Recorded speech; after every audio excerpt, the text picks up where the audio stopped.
Bonjour à toutes, bonjour à tous. Je prends la parole rapidement dans le cadre de cette rubrique Craincidentiel 2022, en quelque sorte des commentaires spontanés sur l'ambiance de la campagne présidentielle qui se déroule actuellement sous nos yeux esbody.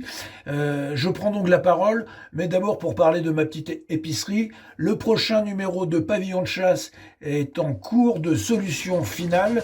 Nous allons le livrer d'ici, je dis 2 bonnes semaines. Je vous reparle dans quelques instants des thèmes de ce pavillon de chasse. Mais j'ai surtout envie de pousser un gros coup de gueule parce que j'en ai plein le cul des droitards, des youtubeurs droitards, des prétendus influenceurs. Je ne me reconnais absolument pas dans ce flot de clichés permanents.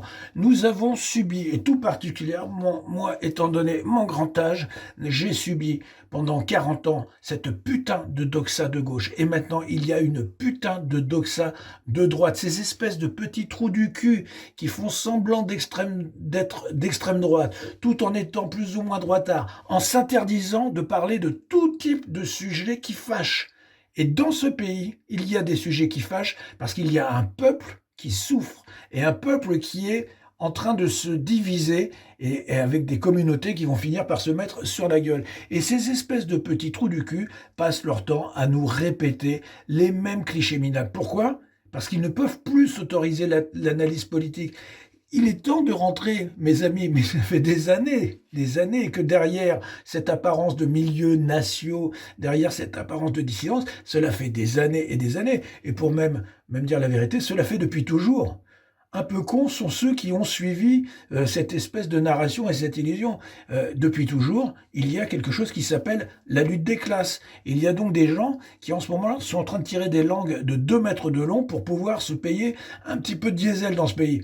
Or, que font ces droitards, les Papacito, les Julien Rochdy, les Baptiste Marchais et bien d'autres, si ce n'est que de nous fournir un entertainment, pardon, j'ai du mal à prononcer, de nous fournir un entertainment tout à fait tiédasse, dans lequel il n'y a plus d'aspérité. Plus personne ne parle des Juifs, plus personne ne parle des Congolais, plus personne ne parle d'Israël. On dirait qu'il y a un gros problème de ce côté-là. Plus personne ne parle de la question sociale chez ces vidéastes. Donc voilà, le coup de gueule, j'ai envie de le porter. Même un Conversano, par exemple. Bon, ben, Conversano, qui s'est rallié entièrement à Zemmour, bon, grand bien lui fasse. Mais c'est quelqu'un qui habite en Roumanie, qui ne doit plus être très au courant de ce qui se passe en France, qui ne le vit pas au quotidien. On le voit, il est tranquille avec sa gamine, sa meuf, quelque part là-bas, avec ses petits copains roms. Petite parenthèse raciste, messieurs, dames. Les Roms sur Paris, j'en peux plus. Mais bon, voilà, c'est une espèce de routine qui s'est installée. Il n'y a plus ce côté underground. Là, maintenant que Zemmour est là, il faut bien comprendre que le mainstream n'est pas accessible à tout le monde. Il y en a qui vont rester à la porte. Il y a des petits soldats qui ne vont pas être admis dans le club. Mais bon, voilà, je vise tout particulièrement également Papacito. J'en ai plein le fion de voir ce gros sac faire des demandes comme un Rome, justement, qu'aller en Roumanie avec Conversano, faire de la mendicité pour se faire payer un 4x4, et en plus il a réussi par se foutre la gueule en vrac avec sa bagnole en allant voir comment son 4x4 a été boosté par cette espèce de mécanicien là qui a une barbe de hipster. C'est-à-dire que on a eu pendant des années et des années la caricature du beauf de Cabu, et maintenant, on a carrément ces caricatures de beauf qui reviennent sur le devant de la scène. Donc, c'est ma grosse bagnole. Donc, pour Papacito, les dictateurs... alors, depuis 20 ans, hein, ça fait 20 ans qu'il nous fait le sketch, les dictateurs ont des grosses moustaches, ils ont des grosses couilles, ils ont des gros pistolets. Alors, un coup, c'est Saddam Hussein, un coup, c'est l'autre, là, Duterte.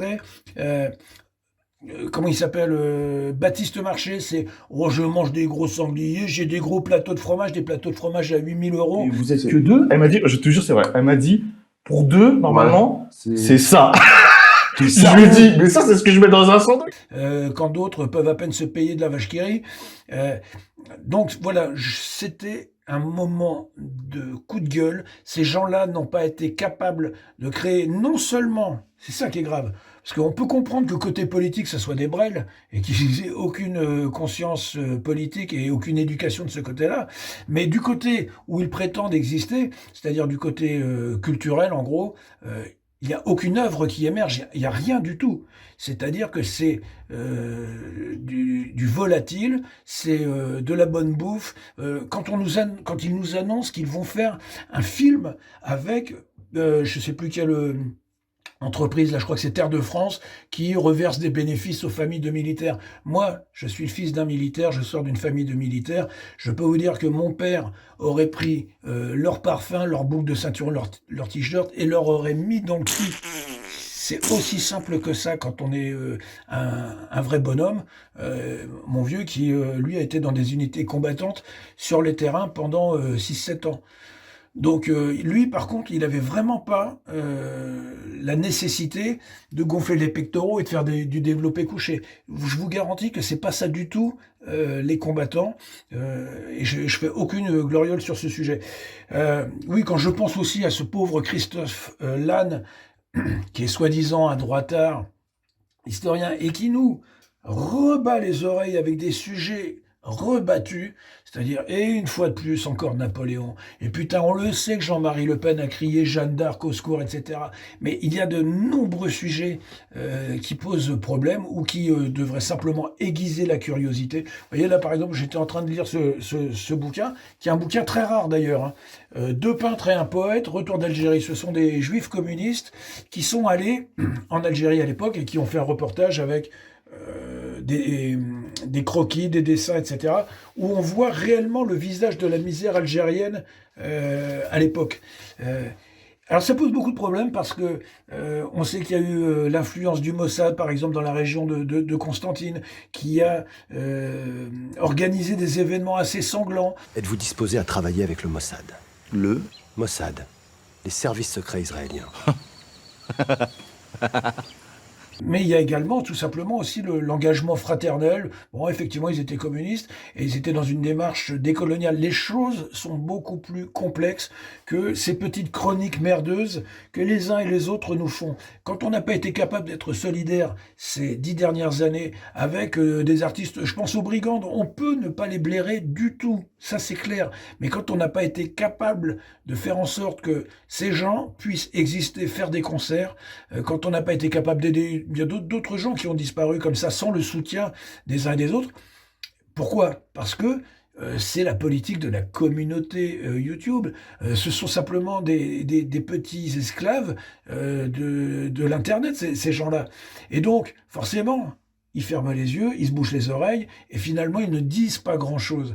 Alors bon, on va regarder un énième repas de seigneur, on va entendre une énième plaisanterie sur un dictateur sanguinaire qui est bien viril. Je n'en peux plus de tout ça. Dans quelques semaines, deux grosses semaines, on va bien bosser. On vous livre un pavillon de chasse. Nous, de toute façon, on est complètement amateurs. Jamais je tendrai la main. Jamais, putain. Jamais je tendrai la main. Mettez-moi des euros sur mon Tipeee. Mes couilles. Jamais je tendrai la main. On va juste bosser entre amateurs et on va vous délivrer un prochain pavillon de chasse. Les grandes lignes. Il va y avoir un énorme sujet sur certaines manœuvres féministes et sur certaines ambiances féminines. Et puis il va y avoir également un autre, j'en dis pas plus parce que celui-là il défonce complètement, et puis il va y avoir également un sujet sur, en gros, la criminalité sur les lieux de drague homosexuels. En gros, je ne vous en dis pas plus et je vous dis à bientôt. Droitard, j'allais dire droitard de gauche et de droite, mais oui on peut le dire, fuck off. Le problème, et ce que j'avais pas vu venir un peu naïvement, c'est qu'en fait, cette économie de droite, c'est-à-dire le fait de pouvoir créer des achats patriotes, de la consommation patriote, va attirer tous les opportunistes de merde de la Terre